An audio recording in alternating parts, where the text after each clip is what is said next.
Hi, I'm Dick Cavett. This is not my dressing room. It's the Carlisle Hotel in New York, where we were able to corner one of America's brilliant actors. I first remember seeing him in Bonnie and Clyde, although he'd been an actor for quite a while by then. And he's made any number of films. He has some sort of fabulous chemistry with Richard Pryor, and happily, they're still friends and doing pictures together. He's doing one called Another You, and Gene Wilder is sitting right here to my left. I don't see why I should waste any more of your time and his without throwing the ball to him. Gene. You didn't even wear a jacket today? Well, the fact is I did wear a jacket, but you threw me by being so casual. I thought I would look like a stiff. Well, they should know that it's 90-some-odd degrees outside. That's right, it's 90 outside, and we go out there to cool off because of the lights. And we had to turn off the air conditioning. That's right. So there's no excuse for us not being brilliant since we're perfectly comfortable here. I was telling you earlier, I once did a show with Jack Benny where I sweated so that at the end of it I weighed several pounds less, and he didn't perspire. I don't understand. I have a feeling you don't either. No, I don't. I don't. How do you do this? Because of blood pressure, I think. I have very, very low blood pressure. So you get lots of complaints, but you live to 103. It's true. The doctor told that to me. Oh, did the doctor say, I envy you that blood pressure? Well, they say you're going to complain about everything all your life, but you're going to live to 103, and someone else is going to feel great and die at 44. Yeah. Hypochondriacs tend to live longer than others. I don't know what that's all about. Anyway, I guess it dates me to say that I first saw you in Bonnie and Clyde, where you were in a scene with a lady I had been in love with from an unimaginable distance. Who? Evans. And it was you and she in the back of the car when Bonnie and Clyde, wasn't it? Or am I full? No, you're right. That was my first picture. Yeah. I didn't know how I got the part. Warren Beatty said he saw me in something on Broadway, and Arthur Penn said he saw me in something on Broadway, and for whatever the reason, I was asked to do it, and I had to start out my first day of my first picture, first 5 minutes, kissing this girl who was Evans, and Arthur Penn said, I'd like to introduce you. This is Evans and Gene Wilder, and do you want to just get into it a little bit, and then we'll start. And we started kissing, and then he said, action. Right. And then afterwards, we said, how are you? It's nice to meet you, and everything like that. No, it's true. You met kissing and then introduced yourselves. Oh, if only life were that way. And I wore Alan Hale's shirt. They gave me a Warner Brothers shirt, because it was a Warner Brothers picture, and it said Alan Hale. And you never dreamed as a kid watching him in Sea movies and Robin Hood movies and things that you'd wear his shirt? Or did you? Maybe, I don't know your dreams. No, I dreamed that I would wear Errol Flynn's shirt. Yeah, we all did.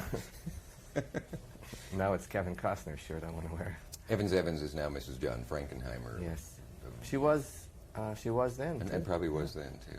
Yeah. Has anybody tried to work out the alleged chemistry between you and Richard Pryor on screen?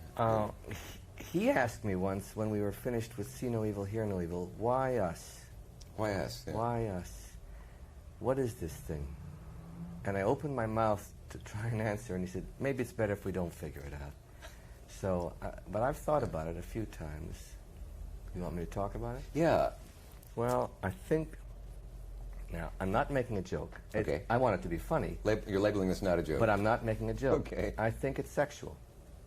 I do. I think it's... I see that as a joke, so you're going to have to clarify a little. Well, I think that when you meet someone, a guy meets a girl, and you get a little excited, and something's happening between you, and you don't want to muck it up by saying the wrong thing and acting silly, and you got a date on Friday night, and you see her walking down the street on Thursday, and you avoid her. It's very much like that with Richard and me. We don't see each other. Now we do a little bit, after all the times, all the troubles, all the things we've been through. But for 15 years, we didn't see each other except on the day that we were filming. And it was sort of like you go out and shoot pool together and stuff. And yeah, people would assume that we would say, well, where do you want to go for dinner tonight, and should we play cards, or let's do something, go to a movie. But we didn't. And I think it was to protect, in the way I'm using this analogy with the girl to protect that nothing is going to go wrong in the relationship. You want to keep that Keep balance? it right. We didn't ever talk about it. Yeah. And if you say, well, what makes it work? What chemistry makes it work? It's like, I think we're both very shy. People don't know that Richard's shy, but we're both, that's, you know, anytime you meet a shy person, it's just a mask for their aggression. And we're both very aggressive. But in our case, it comes out on screen. With Richard, either it comes out on screen or he sets himself on fire. Maybe he shows it that way. But with me, it's, I get angry and throw plates about once a year. But otherwise, I'm very quiet and gentle and pretty shy. Not as shy as I used to be, but pretty shy. According to the stats about you, you have, you logged, I think, 7 years of analysis. Yeah. Does that seem about right? Yes. Leaving aside what that costs, the thought we're never supposed to... When I started out, it was $10 a session. Really? Clinic rates. Then it went up to $12.50. Yeah. I made a jump, and then finally I could afford $20. Now, it's a lot of money. Like haircuts, it's in several figures now. That's right. And you didn't have that awful, I don't want to drag up that dreadful old question of does psychoanalysis ruin your talent, because obviously it doesn't, but whatever demons pursued Olivier, he was always scared to go into analysis because he thought, I won't have the compulsion to act anymore. It hadn't stopped you. Well, there was a time I was considering that, and I was reading something that Freud had written, and he said, it is possible that if you don't really have a talent, you get analyzed and you say, what am I doing this nonsense for? And you stop. Yeah. But that people who have a real talent, the freer it gets, the more it can grow. Yeah. So you have to decide whether you're afraid you have no talent and are hiding behind some neurotic style that gets you parts, or whether you have a talent and you want it to be freer.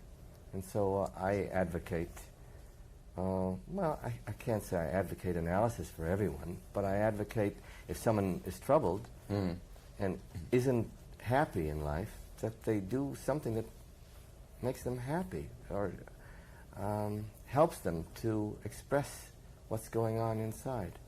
And if that takes away from your talent, well, you'll be a happier individual. And if it doesn't, you'll be a better actor. That's the best summary of that I've heard. I think we can close the subject now.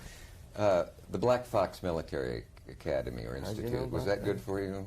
Oh, it was wonderful to have. I ask every guest that, just hoping I'll find someone who's been to the Black Fox. Do they all talk about the shoe polish rubbed in their pubic hairs? No, well, one of them did. Yeah. Yeah. No, it was just at the end of anti-Semitism. I didn't know it was over. Well, yeah, you're right. I mean, at the end of the Second World War, when it was rampant and kids would dance around Jewish boy. I was the only Jewish boy in the military academy. And is that in California? Yeah, it was in California. Yeah. Fortunately, it's torn down now. And Harrison Ford bought the floorboards because the wood was so good. So when I mentioned Black Fox, he knew exactly where it was, where it had been, because he said, I've got the wood that they had, that you probably slept on. It's true. Yeah, because he's a good carpenter. Did he give you a piece of it as a No. recollection of all the times the boys played keep away with your books or whatever they did to you? It was not pleasant. Yeah. I don't know why. My mother was ill, and I think she thought that I would learn to play bridge and dance and play the piano and grow up and become Tyrone Power in the Diplomatic Courier. And we'll find out if you did right after this.